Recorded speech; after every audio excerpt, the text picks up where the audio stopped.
this episode of MythBusters. Adam and Jamie. That is really just creepy and distasteful, but scientific. Get the jump on a blockbuster boom. Blowing up, please. Can freezing a bomb Hollywood style. We're getting power. And taking cover in a bathtub. Ready to go in 3. Really save your life. Wow. Oh. Meanwhile, Carrie, Tori, and Grant. Whoa. Fly by the seat of their pants. Look at her flown this close to another plane. Can flying like birds in a V formation.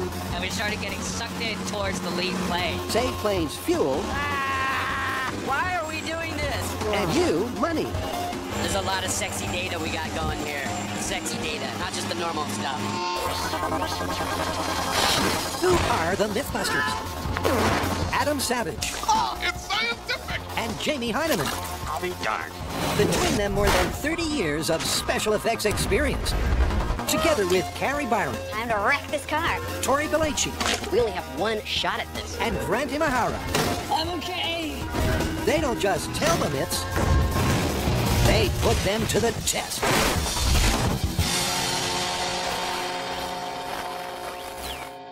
First up, Adam and Jamie have a tub thump and jump.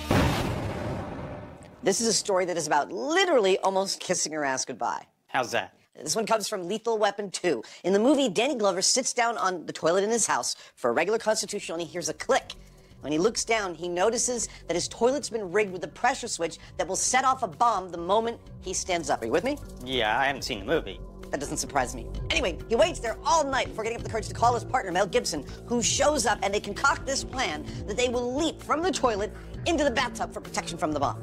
The bomb squad has this technique which they use in the film where they pour liquid nitrogen on the bomb, slowing it down for, quote, a few seconds, which supposedly is enough time for Mel and Denny to get from the toilet into the bathtub covered with a bomb blanket and to survive the blast. I like the fact that there are several parts to this story. And the first one is, how fast can you get from the toilet into the tub? Yes. And the second one is, how much, if at all, could liquid nitrogen slow down the detonation of a bomb? And lastly, if you did get into the tub in time, would it and the bomb blanket actually protect you? Precisely. So let's say we start with reaction time. Set up a toilet and a bathtub in the proper geometry and just see how fast we can make it from one end to the other. Works for me. All right. So first, the guys will attempt some lethal leaping. Found us a toilet. Good. And for that, they decide to precisely recreate the scene of the crime. Oh, man. So to replicate the bathroom, we're using the same type of bathtub as was used in the movie, an annoyingly large and heavy cast iron one. That's the real deal. And I've got to fit in there with you. Yeah, unfortunately. And we've got the same type of toilet, a one-piece porcelain one. We're going to place them the same distance apart, just like in the movie, and we've even got a corner wall so that every last thing is exactly the same. Everything matches exactly. But how will they time the jump from toilet to tub? While it's never explicitly stated, it's pretty obvious that the bomb in the movie is triggered by a pressure switch under the toilet seat, which is convenient because we're going to use the same thing to trigger our timing runs. This little pressure switch right here. When we sit down on the toilet, we will compress the pressure switch, and the system is armed. At that point, when we get up from the toilet, whoop, the timer starts going until we're in the bathtub covered with a blanket. We'll film it on high speed. We'll be able to see exactly how many seconds it takes us to get there. And if that's enough. And with the final piece of the puzzle, a 30-pound bomb blanket, just like the one from the movie, Adam gets protected for a solo systems check. 3, 2, 1, go. That wasn't that bad. Everything works, which means now the MythBusters have to embrace something awkward. Each other. So, unfortunately, I don't see any other way to test this. So just do it. Yeah. I'm not looking forward to this. All right, let's set it up. There's no room for armor, so the guys will just have to get up close and personal. Ready? All right, ready? And it's going to be 3, 2, 1, and then go. Okay. 3, 2, 1.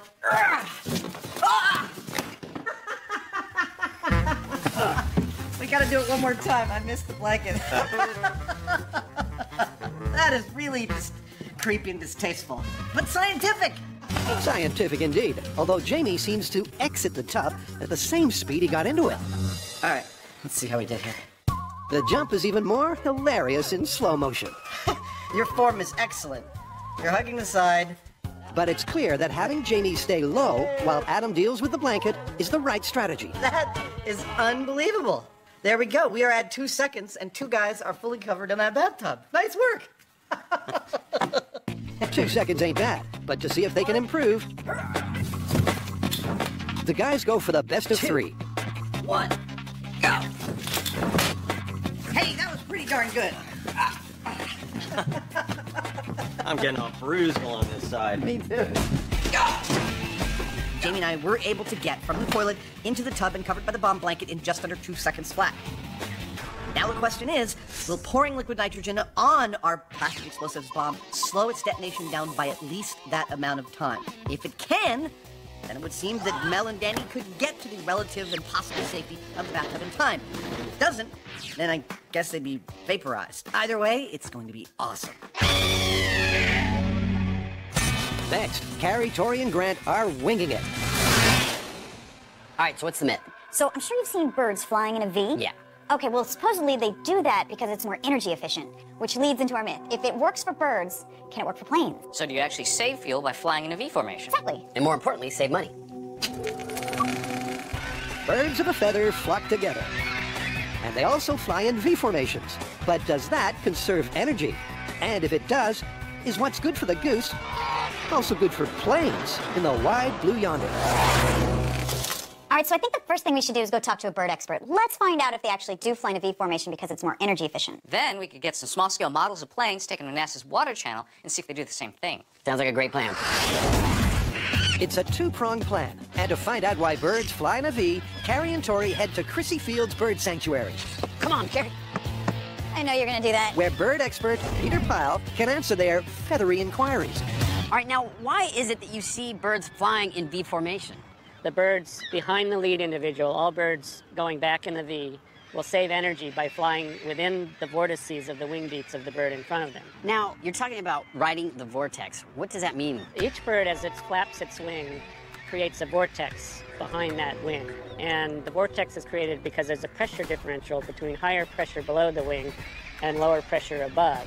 And this creates an eddy that filters behind each wing. So as a wing moves through air, it creates a wingtip vortex. These low-pressure spinning cones of air create upwash, giving the bird behind a boost and making it easier to stay aloft. But do the birds save energy? Researchers studying this have filmed birds and have seen that the birds behind the lead bird will flap less deeply and flap less often than that lead bird will. So that's the first clue that they're saving energy through flying in that formation.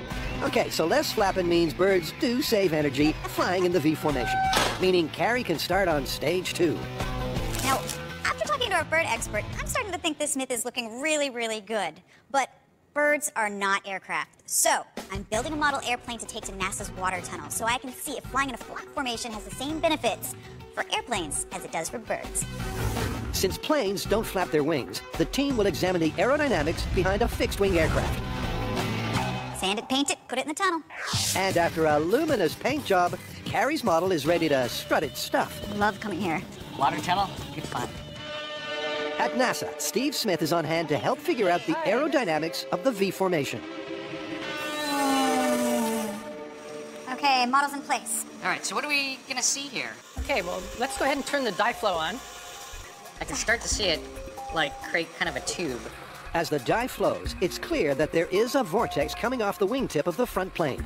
There's an upward motion from this spiral that's putting the following airplane in upwash. So being in the upwash of the vortex is creating lift and making it easier for the plane to fly, therefore becoming more fuel efficient. Exactly. Just like the aerodynamics of birds in a V formation, the fixed wing also creates a vortex behind its wingtip, and the resulting upwash makes it easier for the follow plane to stay aloft. Now, how far back could you be and still get the benefit? So the trailing vortex actually persists for a long ways downstream. In the case of jetliners, it lasts for miles downstream. And that's the proof of concept that the MythBusters need. So looking at these planes in formation, this myth is looking really good to me. The dye illustrates the airflow, and the lead plane's creating these vortices. Now, if the follow plane can get in just the right sweet spot, the upwash from those vortices are going to make lift easier, which should translate to having to use less power, which then could save in fuel. That's the theory, but as the MythBusters know, theory and practice are two very different concepts. So the next step is to see if this model scales up to full-size planes. So, toilet bomb. We left this story with the plan to do some liquid nitrogen testing. But we're not, are we? Nah, we're not, because we looked back at the original footage and we missed some of the parameters. Neither of us were wearing bulletproof vests. Exactly, and I'm sorry to say, you weren't wearing your pants around your ankles. And I hadn't sat on the toilet for 12 hours. Exactly, so I think we need to do those tests again and see how they actually affect our time. I'm not going to have to sit on the toilet for 12 hours, am I? I can't imagine that we're going to go all that way, but we should talk to an expert to make sure it's not too dangerous. Sounds like a plan to me. A marathon 12-hour toilet sit would limit blood flow to the legs and make the hero's jump harder to achieve. But is it even safe to attempt it? Here's bulletproof vest, dude. Okay. You realize for full accuracy, you're also going to need to pull your pants down around your ankles. Great. And to find out the maximum time that Jamie can remain on the throne, Adam sought out an expert. Maybe here's our expert, Dr. Cho. He's a neurologist. Hi, Doctor. So, Doc, I have some questions. In the movie, Danny Glover sits on the toilet overnight, something like 12 hours, give or take. Now, I was thinking maybe I'll sit on the toilet here for 6 or 7. Is there a problem with doing that? It is problematic, mainly because you're actually creating mechanical pressure on a nerve, and in a long period of time, it can damage the nerve and cause weakness and severe pain. In addition, you can compress the blood vessels that go to the rest of the leg, and the blood vessels start to clot off. If it clots, then some of those clots can break off and go to your lung, your heart, or other organs, and of course can be quite dangerous to the point of killing you. So I could have, what, a stroke or a heart attack? Exactly. Is there some sort of a threshold? Is that an hour beyond which you're, like, at risk? So I would say that a minimal amount of time, maybe 1 to 2 hours, is probably where you should cut off the experiment. Okay. Well, thanks, Doc. Oh, you're very welcome. So it's only safe to sit for a maximum of 2 hours. Which is good, because the strain is starting to show. I've been sitting on the toilet about 26 minutes, and the first symptom has occurred, and that is that one foot, my left foot, is starting to tingle. It's a little numb. After a further hour of sitting it out, Jamie's legs are uncomfortably numb. How's it going there, buddy? How you feeling? Well, I'm in a fair amount of pain. Oh, crap. I can't say that for sure whether my legs are like paralyzed or not. I don't think they are. But the area where the toilet seat cuts into the bottom sides of my legs is like a knife edge. And that's the cue to go for another tub jump. But will Jamie's numb bum make that impossible? All right, sir. I think we've got all the parameters in place. You feeling ready? Let's do it. Here we go, buddy. 1, 2, 3. Amazingly, even with numb legs and pants round ankles, the guys end up on the right side of the blanket. Can I pull my pants up Yes. now? Camera off, Jamie. No, film him. Terrible. Surprisingly, the numb-legged jump was only marginally slower than their previous best time. I think that's a good test. I think 2 seconds is the target we want to hit. But with all the parameters we see in the film, Jamie and I were able to dive to safety in just under 2 seconds flat, which is a lot faster than I thought it would be when we started doing this testing. Now, it all comes down to whether or not liquid nitrogen can slow the bomb's reaction down enough to give us that mythical few seconds that are explained in the film. Apparently, flocks of migrating birds fly in V formation to save energy. But if birds do it, can planes do it too? After their proof of concept test at NASA, the MythBusters are ready to take to the skies. So we've come to the Tracy Airport to test the myth that flying in a V formation actually saves you fuel. What a beautiful day to fly. Let's conserve some fuel. Because this could be a significant savings, we've got not 1, not 2, not 3, but 9 planes. 9 planes and 9 pilots, courtesy of the West Coast Ravens. Aerial acrobatics is their specialty. And the guy leading them is Tim Cone, a.k.a. Slick. All right, so you're going to be helping us fly in this formation to see if we'll be able to save fuel. Absolutely. Now, how dangerous is that? It's a little more dangerous than normal formation flying. We get upside down together in these formations, but we're not doing it in the wake turbulence. So adding the wake turbulence is an element that we've been practicing a little bit, so hopefully everything will work out all right. Hopefully is right, but it might be a bumpy ride. Now I realize that this is an aerobatic flying troupe, and that I do suffer from motion sickness. But I I'd like you all to know that I've taken appropriate measures today, and I am not going to get sick. Grant's motion sickness tablets will be put to the test too. But before that, what's the flight plan? All right, we're going to start with the control test. We have 9 planes that are going to fly in a random pattern at different altitudes. We're going to establish a set speed of 110 knots. Now, we're going to fly for 10 minutes, and every 30 seconds, I'm going to write down a data point for their flow rate, and we're going to establish a baseline, and we can compare all our other results to it. So first up, all 9 planes will get airborne for a fuel consumption baseline. I feel the need for data. The tray tables and seats in the landing positions. The planes taxi down the runway and take off one after the other. And we are off the ground. There's the liftoff. All right, let's start the 10-minute clock. Now, every 30 seconds, I'm going to take down a data point. With the squad in random positions, maintaining a speed of 110 knots, the control test is off to a flying start. Flow rate holding around 7 to 7.9 gallons per hour. This is a great control test. This is gonna give us some juicy data. Yeah, you never heard that before. Juicy data, not just the normal stuff. There's a lot of sexy data we got going here. Every 30 seconds, that sexy fuel flow is collected for each plane, as they'll test against themselves, not the other planes. All right, with only a minute to go in our control test, we're getting some really consistent results. We're looking at 6.56 gallons per hour. And after 10 minutes of non-formation flying, the test comes to an end. Copy that, stop data logging. Okay, that completes our test. We made it! Nice flying, G-Force. All right, let's see if next time we can save some fuel. Back on solid ground, the results of the control are in. So for the control test of my plane, cruising along at 110 knots at an altitude of approximately 4,000 feet, as you can see in the graphics, we get an average fuel consumption of 6.6 gallons per hour. And the data for the other planes is similar. Fuel rate varies, but what's key is that the formation results for each plane will be compared against this baseline. Now it's time to try out a few formations and see if that makes a difference.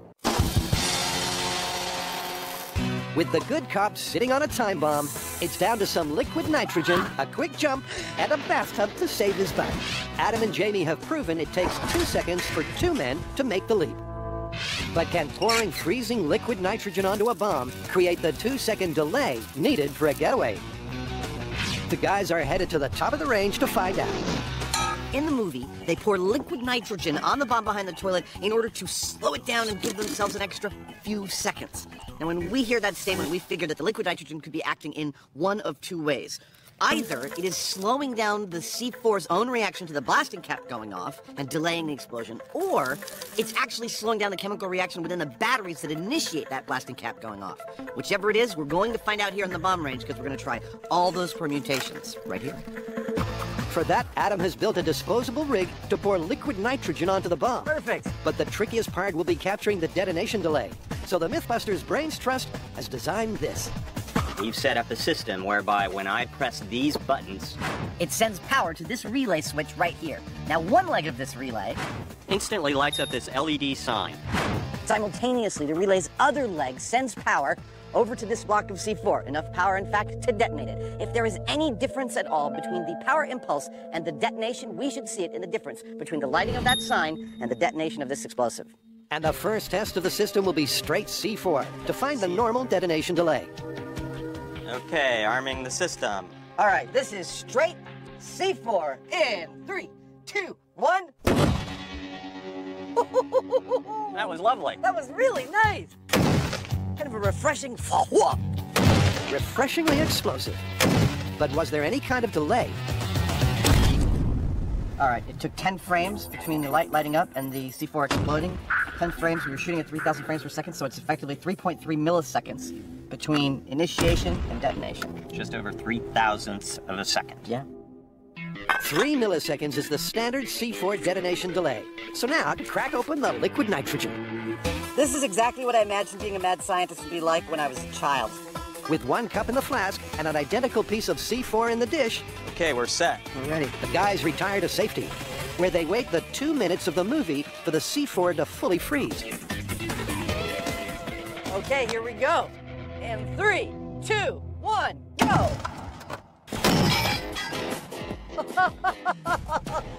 I heard stuff hitting. Yeah, no delay either. No delay. Really? Well, I mean, maybe a few milliseconds, but I heard 3, 2, 1, boom. I didn't hear 3, 2, 1. Boom. Maybe not, but perhaps the high-speed camera caught a freeze-frame delay. 46 frames. It's 4.5 times greater of a delay when it was super, super cooled than when it was just normal. Wow. It still wouldn't help you get into that bathtub, though. No. It's a pretty tiny difference. 15 thousandths of a second is far from the mythical 2-second delay of the film. So what's next? Now we're going to take a period-correct battery that's attached to our bomb that would absolutely ignite it. We're going to immerse that in the liquid nitrogen and see if that gives us the extra time that we're looking for. Okay, this is where it would go off if it was gonna, and it didn't. That's always a good sign. Yeah. So what we've got here is the same setup that we've had so far. We've got our C4 and our blasting cap, but this time we also have a period-appropriate battery in there with the C4 that it will be connected to and setting off the blasting cap via the relay at exactly the same time, the same way we've been doing all the other experiments. And with 1 cup of liquid nitrogen in the flask, Here we go. it's time for the 80s-style alkaline battery to chill out. It's immersed. Yep. With the battery immersed in minus 300-degree liquid nitrogen, the guys wait the 2 minutes of the film. All right, this is battery and C4 immersed in liquid nitrogen in 3, 2, 1, go! No boom. Whoa! I'll hold it down again. We're getting power. The system is still working because the sun's lighting up. Yeah. But we seem to have inhibited the battery's ability to set off the blasting cap. It looks like the bomb has frozen up. But is there another reason it's not detonating? You're sure it's properly wired? Pretty sure. Pretty sure. We wired it the same way we did the others. We've got an interesting situation on our hands. We've been pushing it repeatedly. We're getting no action. So now what we've got is a bowl full of liquid nitrogen capped in C4 and a battery. We're just going to sit here and wait until the liquid nitrogen boils off. And then we're going to try and blow it up again. After 15 minutes, the liquid nitrogen has evaporated. And now the moment of truth for the myth is if the delay will still remain. Blowing up, please. In 3, 2, 1. Oh! Nice! That worked beautifully! Woo! Well, I guess you did wire that circuit correctly. Well, you know what that means for the movie? That means those guys could have just strolled right on out of that building. They didn't need to worry about the bathtub or bomb blankets or any of that stuff. Totally. They got a lot more than a couple of extra seconds. They got an extra 15 minutes by my watch. And we wouldn't have had to have gotten into the bathtub together either. I guess all that experimentation was a waste. Yeah. Not a waste. At least you'll always have the high speeds. I absolutely love it when an experiment cleanly shows the whole scope of what you're hoping to demonstrate in one fell swoop. We basically made a C4 battery-powered bomb in a container full of liquid nitrogen. And what we found was that in that nitrogen, the battery did not detonate the bomb. The bomb didn't go off. No boom. But this could be for one of two reasons. It could be because we cooled down the battery. It could also be because we've miswired the battery. You never know. So then we just waited until all the liquid nitrogen was gone, pushed the button, and that sucker went right off. Nice! That, to me, is just a beautiful construction of an experiment.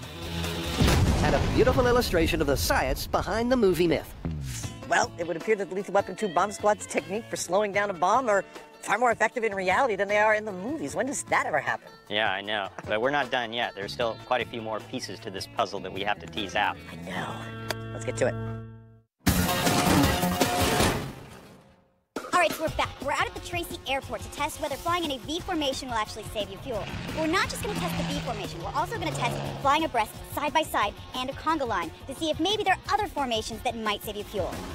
Just like the control test, we'll be flying in these formations for 10 minutes. We'll be monitoring how much fuel is being used. Once we're done, we'll see which formation is the most efficient. Most importantly, to see whether or not flying in a V formation is the best way to go. This myth is all about the fuel efficiency of the V. But that's not the only formation that could save fuel. For a complete set of results, they'll also test the side-by-side and the conga line. But the first formation for our squad of 9 planes is the mythical V. Now this is the dangerous part as we move into V formation, because remember, we are flying in the vortices of the airplane in front of us. All right, let's start the 10-minute clock now. Flow rate is now 6.8. So right now, each plane is in the other's sweet spot. That sounds creepy, but it's true. And that sweet spot just happens to be in the wingtip vortex of the plane in front. And although it creates lift, it's also very unstable. we went a little bit too far in, and we started getting sucked in towards the lead plane. And if you're too far out, yeah, you get no gain at all. It takes a lot of skill to stay out of trouble, but the West Coast Ravens hold formation. Wow, collecting data is a lot more fun from an airplane. Here we go. We're approaching 7 minutes, and we've got 6.47 gallons per hour. After 10 minutes, the test comes to an end. So we just finished the tight V formation, and looking at the numbers, it's already apparent that flying in the V formation saves you more fuel than flying without it. But the final fuel efficiency results will stay up in the air because the squad moves straight into the side-by-side formation. Okay, so this test right here is for V side-by-side, what they call shiver press. And that's basically wingtip to wingtip. There's not going to be advancing or trying to get in front of like a V. This is basically side-by-side. There's some turbulence caused by the planes being so close together. I have to say I'm a little bit nervous about this one. I don't think I've ever flown this close to another plane. On purpose, at least. The planes are so close, in fact, that the guys have a clear eye line through to each other. Yeah, I can see Grant right there. I thought Grant was going to be a little more green, but he's handling this quite well. Now, in formation, the data collection begins again. All right, we are about 2 minutes in, and we're using 6.18 gallons per hour. But being only 15 feet away from each other is challenging their concentration. Oh yeah, data. Gotta take the data. I am breathing a little deeper, just trying to calm down, but the fact that we are practically on top of each other side by side is freaking me out just a little bit. Luckily, collecting data is distracting me. It's a heady mix of data and danger. And after 10 minutes, it's time for the final formation. Right now we are moving into position to set up for the conga line. Okay, so this test coming up is what we call the conga line. From what I've told, this could get bumpy, so I've got my bag just in case it gets messy back here. Hopefully it's not going to get messy. And that stomach-churning ride is all down to position. Here I have the easy ride being up in front. I heard Tori and Grant have a little rougher time back behind me. Yep, because as the planes take their places, it's clear this isn't going to be smooth sailing. We just went from a nice, easy, smooth flight to a roller coaster ride. So we're now flying through the other planes' rotor wash, and it's very turbulent. Okay. It's a rotor wash roller coaster in the name of fuel efficiency. 2 minutes in, we have 6.35 gallons. But the turbulence of this test is making the others look tame. And I thought line abreast was scary.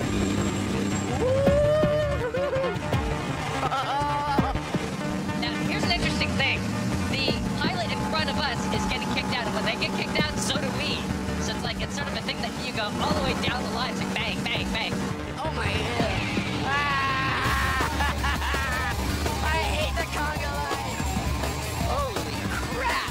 Why are we doing this? This doesn't seem safe at all. Well, after the bumpiest 10 minutes of their lives, the MythBusters can finally touch down. Okay, and we are down. That concludes our conga line test. Thank goodness. And I'd like to point out for all of you watching at home, the bag is empty, but only just. Good news, we've got some data. Better news, we're still alive. Back on terra firma, it's time to find out if any of the formations save fuel. All right, you guys ready to crunch some data? Oh, yes, sir. And after a bumper number crunch, the results are in. Now, there is a lot of raw data, but the results from our planes tell the story. Now, the control baselines are roughly similar, but what's really interesting is the formation flying. In the conga line, the fuel usage went way up, by as much as 18%. In the side-by-side, the fuel usage was pretty much the same as the control, maybe a fraction lower, but not significantly so. But then, there's the V. Now, both mine and Tori's planes saved fuel. We were 5% and 3% more efficient than the baseline. But interestingly, even Carrie's plane, which was the lead plane, saved fuel, which is what studies on birds have also reflected. And remember that all our tests are performed at the same altitude and the same speed, so all our data is good and comparable. And good data is what it's all about. Good data. That can only lead to one conclusion. This myth is confirmed. We saw it work in theory in the water tunnel. We saw it work in practice in the air. Now, 3 to 5% savings in fuel actually translates to a lot of money if you think about it in the long term. Flying in a V formation may save you fuel, but there's a flaw. Is it really practical that anyone would fly that close realistically? Maybe we should try it again, but this time have our spacing be a little safer. See if you extend the V out further, if you still get that fuel efficiency. It'd be a lot safer. Let's try it. Welcome back. We've been investigating the bomb-proof bathtub buddy jump from Lethal Weapon 2, and so far, we have actually determined that the techniques used by the bomb squad in that film would give you plenty of time to get from the toilet inside the protection of the bathtub under the bomb blanket. Oh! Nice! That went beautifully! Now, it's time to figure out if, once you're in that bathtub, you could actually survive the blast. Behind me, Jamie is leveling a spot for putting a real coded, full-size bathroom in, and then we're gonna blow it up. It's the final part of this filmic fable, survivability. Regard the Heinemann in his natural habitat. Ensconced within his protective shell, he nests, creating a home for future Heinemann. He seems to have noticed us. Don't make a move. What do you think? Is it level yet? Not even close. Okay. Well, that interaction went without incident. Just remember, the Heinemann is just as afraid of you as you are of him. With the ground on the level, it's a simple job of bringing in the floor. Close enough? Close enough. Knocking up the walls, and hauling in Buster with the all-important tub. Perfect. There you go. Ta-da! Savage and Heinemann Construction Company. They're building to code, but just like all MythBusters construction projects, the ultimate fate is detonation. Our little disposable outhouse is almost done. Not quite. I think it needs a coat of paint. Ah, perfect. Let's do it. You might say it's a bog-standard job. I know. It's the worst painting job ever. If I were hiring me to do this, I'd ask me for my money back. And once it's complete, they can bring in the can. Yeah, that feels about right. With the layout matching the movie, it's time for their experimental apparatus to join the John. I'm about to drill a hole in this bathtub for our instrumentation. The technical term for this drill bit is big honkin' drill bit. And that makes a big honking hole in the cast iron. There we go. This here is the plug I just drilled out of the bathtub for our sensing equipment to find out if our dudes would actually survive this blast. And I noticed something really particular about it, which is it's a lot of cast iron. There's a lot of cast iron in the way between our guys and the blast, and it's kind of at an ideal glancing angle. I am starting to feel cautiously optimistic that this blast might be survivable. Adam's optimistic, but to precisely monitor survivability, they've got this. So I'm going to install this pipe cap right here in the hole at the bottom of the tub, and inside it are actually our two sensors. These sensors will give us the pressure readings and let us know whether our movie heroes actually survived the blast in this tub. And for a comparison, Adam fits a twin set of sensors on the outside of the bath. All right, sensors are in. Then Jamie adds his finishing touches to their bathroom bomb backdrop. Just for due diligence, I'm gonna put water in this toilet. It may seem like a silly thing, and it might be, but then on the other hand, water is very good at absorbing energy. And there's gonna be a lot of energy right next to this toilet pretty soon. Yep, soon it will look like a bomb has hit it. Bon voyage. Now it looks right. Is it a bird? Is it a plane? No, it's the MythBusters in planes, flying like birds. I definitely like science better when it's got a view. With the V formation confirmed, the MythBusters are taken to the air for their twist on this fuel-efficient formation. So we are setting up for what we're calling the extended V. Now this is just like the type V with one major difference. Instead of being one plane length away from your leader, you're going to be 10 plane lengths away. Now based on our results in the water channel, we should see some sort of a difference. We'll see if that translates in the practical world. This is a more real-world scenario. The Type V is far too dangerous for normal aircraft, but will increasing the distance of the V still benefit fuel efficiency? We're about 200 feet from the plane in front of us and the plane behind us. But being this far away, it's hard to find that sweet spot. With all the squad fanned out in their extended positions, the clock starts once more. Now the interesting thing out here is that even though theoretically you should have the same effect, I don't feel like we're flying through someone's wing. It's pretty smooth. Being in the vortex in the long V formation isn't as noticeable, but you can still tell the pilots have to make a lot of adjustments to stay here. Maybe, but when it comes to applying it to fleets of passenger jets, this could be a more practical formation. I'm noticing expecting a little bit more of a variation in the numbers. They were a lot more consistent for the Type V. I'm thinking it's a lot harder to stay in that sweet spot when you're in the extended V. It's harder to find it. And after 10 minutes of data logging, the MythBusters can bring this myth in for a landing. And that will conclude your in-flight entertainment on MythBuster. We know you have a choice to travel, so thank you for traveling with MythBuster. All right, extended V formation. How'd you guys do? Well, you know what? I actually saved fuel. I mean, even 10 airplane lengths back, I was able to benefit from that sweet spot. In the extended V, I didn't see any savings whatsoever, but, I suspect it's from being all the way at the end of the pack. It's just so hard to keep compensating and trying to find that sweet spot. All right, Carrie, you as the plane in the lead, how did you do? Well, unlike the really tight V formation, in the loose formation, I did not actually get any savings. But honestly, I still think this myth is confirmed for the loose V formation, because if there's even just a little bit of savings for the following planes, in a large scale, that actually translates to a lot of money. This might be the way to fly in the future. It's confirmed. So we saw from our data, in the extended V formation, you do actually get some benefit. Not very much, but it is there. And it's significantly safer than the tight V. So if there are any airlines out there, you might be interested in this. Oh, that was amazing. I mean, you save a little fuel in the V formation with these little planes. Can you imagine if this was applied to airliners?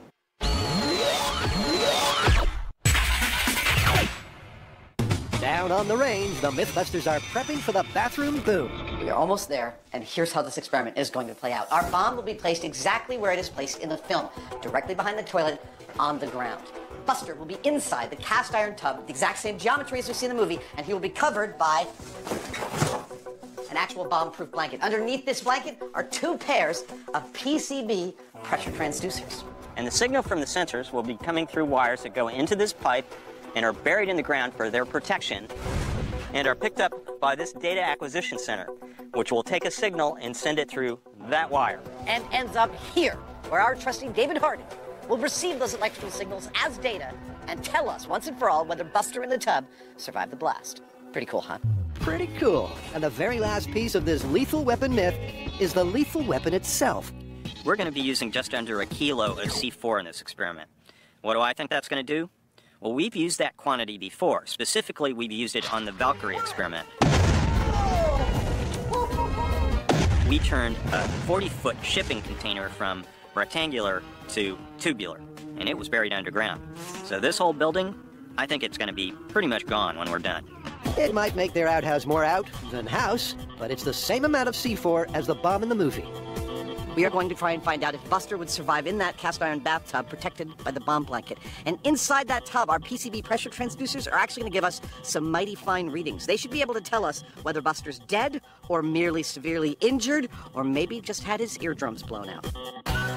This is the last piece of the mythical puzzle. Will the bathtub and bomb blanket protect Buster from the blast? With everything in position, the guys retreat to the bunker for the final countdown. This is the Lethal Weapon 2 Bathtub Blast. Charging. Ready to go in 3, 2, 1. Wow. Oh, oh, oh, oh. Oh, look, I can see the tub is still there in one piece. But nothing else is. No, the room is gone. Oh my God. There's no doubt that 1 kilo of C4 took out the roof. However, the cast iron bathtub seems to be made of tougher stuff. The tub is fine. Our sensors are also intact, which is really nice. There's no sign of the toilet whatsoever. Well, I found the toilet seat and the toilet mechanism, but as far as the actual toilet... Yeah, there's like little bits of ceramic. Well, shall we check with David and see what the data says? I don't think there's anything else left to do here. It's one of our cameras. And it's still recording! Nice! This is gonna be an awesome shot. Yeah, that camera certainly got up close and personal with the C4 explosion. And if it can survive the blast, could Buster. Hey, David? What do we got? Well, you can see for yourselves. The red and the blue curves are the sensors that were outside the tub. But clearly right off, you can see the red line and the blue line. The pressure spike is really severe. 180 psi. Am I correct that the green line looks pretty minimal? The maximum pressure inside the tub was 8 psi. You're telling me that's survivable? Very survivable. No way! That is crazy. The difference between the sensors inside the tub and the ones on the outside clearly show that the blast is survivable.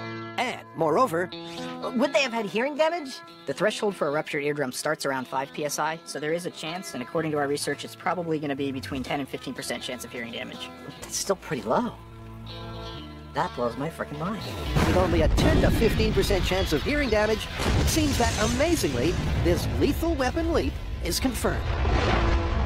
Well, I'm standing on the only intact part of our bathroom set, the cast iron tub, or, as I plan to refer to it from here on in, the bomb-proof survival vessel.